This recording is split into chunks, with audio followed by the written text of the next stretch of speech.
At 7:14 on a Monday morning, Daniel Carter was standing in his kitchen, trying to pack 2 lunchboxes and answer an email at the same time. When his phone rang, he almost ignored it. His coffee was getting cold. His 8-year-old daughter, Lily, was looking for her missing math book. His 13-year-old son, Noah, was standing by the front door pretending he wasn't worried about being late. Daniel looked at the screen. It was his manager. "Mr. Carter, can you come into the office at 9? Daniel stopped moving. There was something about the manager's voice that made his stomach tighten. "Is everything okay?" "A short pause. We'll talk when you get here." Daniel hung up. For 11 years, Daniel had worked for Westbridge Office Systems, a large company that supplied equipment and software to businesses across the state. He had started there when Noah was only 2. Back then, Daniel was newly divorced. Exhausted and terrified about raising a child alone, West had been more than a job. It had been the thing that kept the lights on, that paid the rent.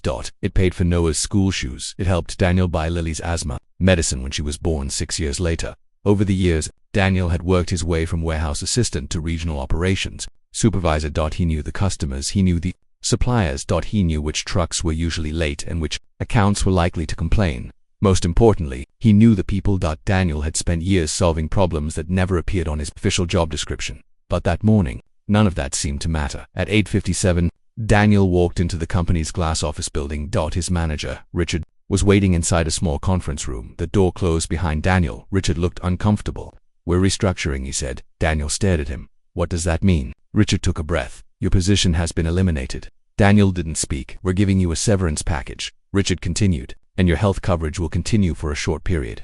Daniel finally looked up. After 11 years, Richard lowered his eyes. "I know this isn't easy."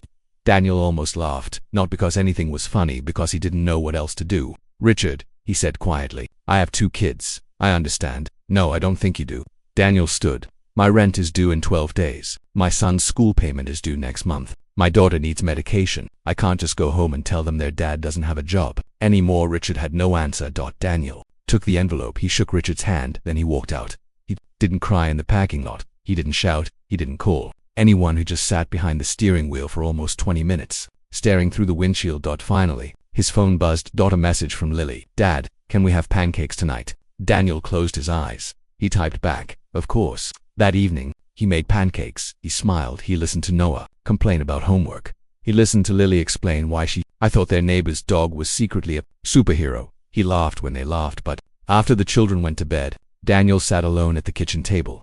He opened the severance envelope. Then he opened his bank account on his phone. The numbers didn't lie. He had enough money to survive for a few months. Maybe if nothing went wrong. And with children, something always seemed to go wrong.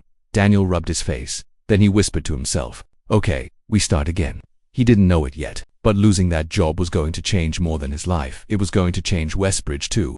The next 3 weeks were harder than Daniel expected. He sent applications every morning. He called former co-workers. He updated his resume. He attended interviews in borrowed clothes because he didn't want Noah and Lily to know how serious things had become. Some companies told him he was overqualified. Others said they wanted someone younger. One recruiter told him, "Your experience is impressive, but we're looking for someone who fits our new structure." Daniel thanked her and hung up. Then he stared at the wall. One afternoon, he sat in his car outside a grocery store. He had $27 left until Friday. He had gone there to buy milk, bread, eggs, and cereal instead. He stood in the parking lot, calculating prices in his head. Milk, bread, eggs, cereal, eggs. He put the cereal back. At home, he made grilled cheese sandwiches for dinner. Noah noticed. "You okay, Dad?" Daniel forced a smile. "Yeah, you sure? Just tired." Noah nodded. He didn't believe him. Children often notice things adults think they're hiding. A few days later, Noah came home with a permission form for a school trip. "It costs $60, he said quietly. Daniel looked at the paper. "When do you need it?" "Friday." Daniel nodded. "We'll figure it out." That night, Daniel sat in his bedroom with the door closed. He looked at the form for a long time. Then he opened his laptop. He applied for 6 more jobs. None of them replied. Meanwhile, Westbridge was having problems of its own. The new management team had replaced several experienced employees with a cheaper outside operations team. On paper, it looked like a smart business decision. In reality, orders started going wrong. Important clients weren't receiving shipments on time. Suppliers were getting conflicting instructions. A major customer complained that 3 weeks of orders had been sent to the wrong location. Another customer threatened to leave. And then something worse happened. A large hospital network called Westbridge and demanded an explanation for a delayed equipment shipment. The hospital had been one of Daniel's biggest accounts. He knew exactly how serious the problem was. He also knew exactly how to fix it, but it wasn't his problem anymore, or at least, that's what he told himself one evening. Daniel was washing dishes when his old phone rang. He almost didn't recognize the number it was. Richard. Daniel dried his hands. Hello, Daniel, it's Richard. Daniel said nothing. We have a situation. Daniel leaned against the kitchen counter. What kind of situation? The hospital account. Daniel already knew what happened. Richard explained. The shipment had been sent to the wrong warehouse. A second shipment had been delayed. Hospital's purchasing director was furious. Daniel listened quietly. Then Richard said something Daniel never expected. Do you know how to fix it? Daniel looked toward the living room. Noah was helping Lily with her homework. He could hear Lily laughing. Daniel looked at the clock. It was 8:46 p.m. Yes, he said. Richard exhaled. Can you come in tomorrow? Daniel almost said yes. Then he remembered the conference room. The envelope. The words, your position has been eliminated. No, Daniel said. Richard was silent. I can't come back as an employee. I understand, but I might be able to help. How? Daniel thought for a moment. You need to stop trying to move everything through the new warehouse. Richard listened. Call the original supplier. Tell them the hospital shipment needs to be released directly. Then use the old carrier route through Dayton. They can deliver overnight. Richard asked, how do you know they'll agree? Because I spent 11 years building that relationship. Silence. Then Richard said, Daniel, what would you charge? Daniel looked at his children. He could have asked for almost anything instead. He gave him a reasonable consulting rate. Nothing outrageous, nothing designed to punish anyone. Richard agreed. Daniel spent the next 6 hours making calls. He contacted the supplier. He called the carrier. He reached the hospital purchasing manager. By 3:30 the next morning, the shipment was moving. Daniel hadn't slept, but the hospital received the equipment on time. The crisis was over. Richard called him at 7:10. Saved us. Daniel sat at the kitchen table. No, I solved a problem. Richard was quiet. Then he said, we need you. Daniel closed his eyes. Those 3 words hit him harder than he expected. For 11 years, he had given Westbridge everything he had, and now, after firing him, they were finally admitting they couldn't replace what he knew. But Daniel wasn't thinking about revenge. He was thinking about his children, his rent. His future, and the fact that he had spent too many nights worrying about whether he could keep the life he had built for them. Richard asked, can we meet? Daniel looked at Noah's school trip form sitting on the counter. Tomorrow morning, he said. The next day, Daniel walked into Westbridge again, but this time, he didn't walk into the conference room as an employee. He walked in as someone they needed. Richard offered him a contract, not a job, a consulting agreement. Daniel read every line. Then he looked up. I have one condition.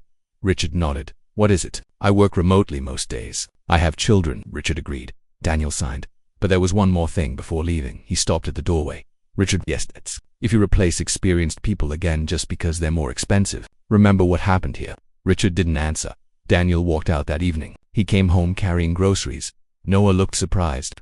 You got paid already? Daniel smiled. Not yet.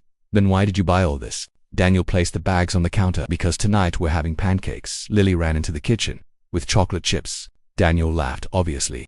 And for the first time in weeks, the house felt light again.